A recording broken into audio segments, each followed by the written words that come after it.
What's going on, guys, and welcome back to another video on the channel. My name is Phoenix. Welcome back. As you can tell with the kit, we're going to be talking about Austin FC. So if you guys don't know, I pretty much live stream every single game that I can watch, at least over here on the YouTube channel. So if you're new and want to pay attention to that, hit that subscribe button and the bell down below and you'll be notified whenever we do that. But pretty much we tune in maybe 10, 15, 30 minutes before all the Austin FC games here on the channel.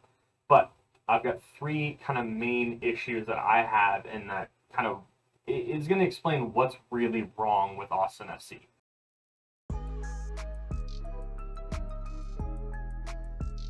The first thing that I want to say, it's the inaugural season.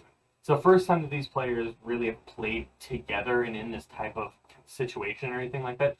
Not all of them are the first time in the MLS, but I think about half of the Austin FC squad is playing their first games in their first season in Major League Soccer, and they've come from South America. Paraguay, Uruguay, and Argentina, I believe, are the three main places where a lot of these players are coming in for the Austin team.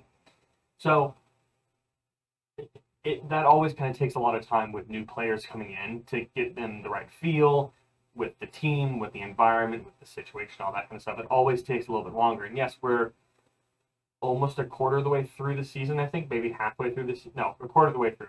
Pretty sure we're about week 13 roughly, and it always takes a lot of time for new players. In addition to that, no one really expects an expansion team to do well. I think Austin has gotten a little bit spoiled with the Spurs, with the Texans a little bit, with the Mavericks, of just kind of good Texas sports teams, with University of Texas right there, A&M to a lesser extent, but still you get the picture. Is a lot of people in Austin are kind of expected to, we're expected to do well in sports, which isn't necessarily the case. But you look at like freshly promoted teams in any other league, really. The one league that I went directly to, as we're gonna have a follow-up video to this in the next couple of weeks or so, is the Premier League. 3 teams every year that are promoted from the Championship to the Premier League. Last season it was Leeds, Fulham, and West Brom. Leeds finished in 9th, spectacularly. Fulham finished in 18th, and West Brom finished in 19th. Not saying that they're expansion teams necessarily, but freshly promoted, new to the league necessarily. I mean, they're not new to the league. Both of these teams have played in the Premier League before, but you kind of get what I mean. It's like new. This group of players, this team hasn't been in the Premier League before, so they have a little bit harder time adjusting. They don't have the monetary kind of stuff set aside. They don't have all that kind of stuff set aside quite yet, and that's kind of where Austin is with this. Moving now to my next point, which I did briefly talk about in the last stream that we did, but Austin does not have a goal scorer on the team. They don't have. Not only hasn't nobody stepped up to be a goal scorer, nobody is a through and through striker that we have on this team. We have 6 forwards listed on the team, classified as forwards. So that's left wing, striker, right wing. 3 positions. Schoenfield, who's been injured the entire season, who got a knee injury, I believe. Knee injury preseason and hasn't come back. Posen, also injured, hasn't come back. Galler, winger. Kakuta Mane, winger. Rodney Redis, young outside player. And the 6th player that's on the books for Austin currently is Musa Gigetti, who hasn't played a game yet, but is really the only actual striker that isn't hurt, which is a little bit of a problem. Cecilio Dominguez is a great attacking player, but he's always played as a winger. He played as a winger in Argentina for Independiente, and through the rest of his career, he's always been on the outside, either left or right side. He does not really play in the middle.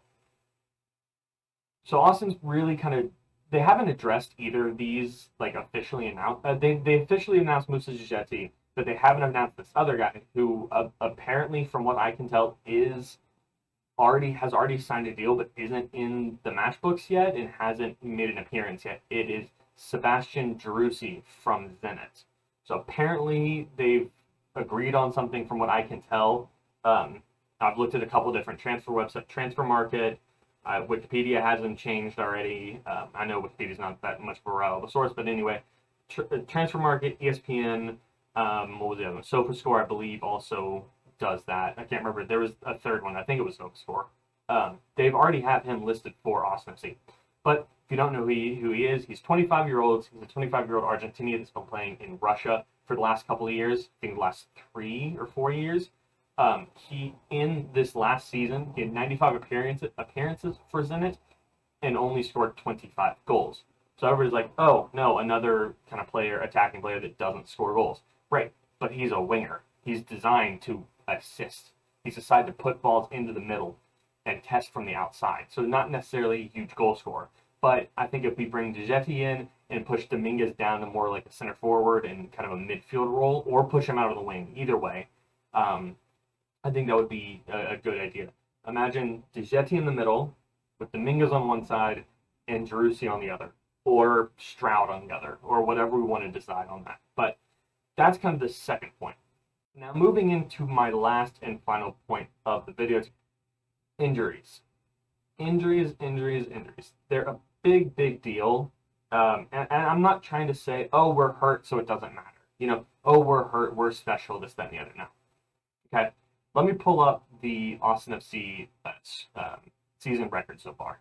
Pulled up here, as you can see, Austin FC's, so matches played, wins, draws, losses, goals for, goal against, goal differential, and then points. So currently Austin's sitting with 13 points. Playoff is currently 18 points, so we're 5 points behind. We have a game in hand against Dallas and the Galaxy and Seattle. I believe that's it. Yeah, but Colorado and Real Salt Lake, Colorado's currently in 4th, and Real Salt Lake is in 8th, have a game in hand of us. So 2 games of the other people. But you're looking at this: 3 wins, great. 4 draws, it's okay, and 7 losses. If I think that, so I got 3 major injuries to players that we have seen, and then Schoenfield as well, as I said earlier. But if these 3 injuries hadn't have happened, I probably want to say that we might be 5-4-5, 4-5-5, something like that. I'd say 2 of the results for Austin might have changed a little bit, so we'd have 5 losses, and then that you could put those either in wins or draws. I'd probably give us 4-5-5. So 4 wins, 5 draws, so giving us another 4 points, that would bring us up tied with Real Salt Lake for 7th or 8th, depending on how those games, or 8th or 9th, excuse me, depending on how those games played out. But the 4 injuries that I really want to talk about: Danny Houston, striker, hip injury. He's worked with the hip injury, since the start of the season. And as far as I can tell, we don't have a date for when he's expected back. I believe Wolf has said that he's out for the rest of the season, but Claudio Reyna has said he was not out for the rest of the season. He will be back at some point. So I don't know really what's going on there. The next player is Schoenfield, the other striker with the left knee problem that we haven't really seen so far. From what I can tell, he was kind of timed to come back roughly about now, in the next either July, August, or September. But he had a setback on that left knee, so that's pushed him back. So we're not really sure when he's coming back. And then our 2 defenders, Nick Lima, who pulled a hamstring at the end of June. Don't know when he's going to be back. Probably in the next month or so, I'd assume. Hamstrings, I believe, are 6 weeks to recover. So maybe in the next month or so we'll see him back. And then the biggest injury that we've seen so far is the Ben Sweat left back ACL tear all the way back at the end of April, which is out for the season. It's an ACL tear that's terrible. But if you really want to break it down, okay, so I've pulled up a little bit more detailed stats for Austin.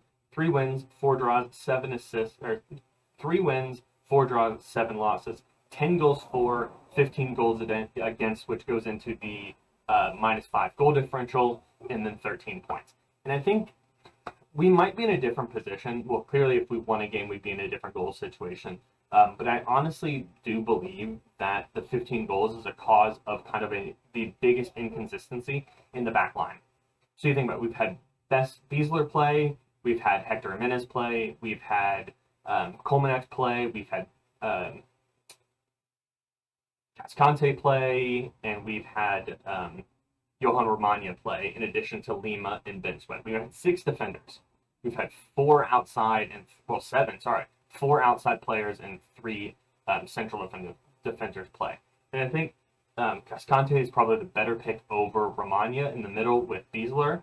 And then Lima and obviously Ben Sweat would be probably the go-to, but with the lack of kind of consistency in that back line, I think does lead to a little bit of kind of unaware and unsure of where we want to go with the back line, which leads to strike forces that actually know what they're doing. Seattle, Kansas City, LA a little bit, and then, just these teams that know what they're doing up front doesn't work with a defensive line that you don't really know about. And Stuver's been incredible to only get us currently at that 15 goals against, and I think that the lack of any attackers kind of helped that, or kind of hindered the only scoring 10.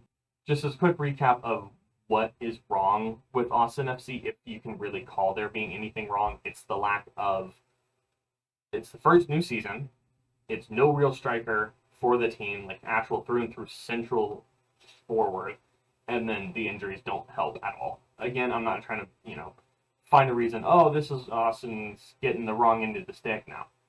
We haven't played very well, to be completely honest. We have not played very well in the last couple of weeks. We had a stretch where we were playing decently well, but, these stretches that are like this, that following multiple losses, now back-to-back losses at home, which you never want to see. So we now have more losses at home than we do have wins, which you never want to see. Hopefully, next week against Colorado, we'll be able to kind of redo that and kind of fix that a little bit. But that's going to do it for me. Again, if you want to see more Austin FC content, hit that subscribe button down below, in addition to the like button. And if you're new, subscribe, hit the bell, so you know when we're going to be streaming the Austin FC games, in addition to any other Austin FC content on the channel. But that's it. Take care. Peace.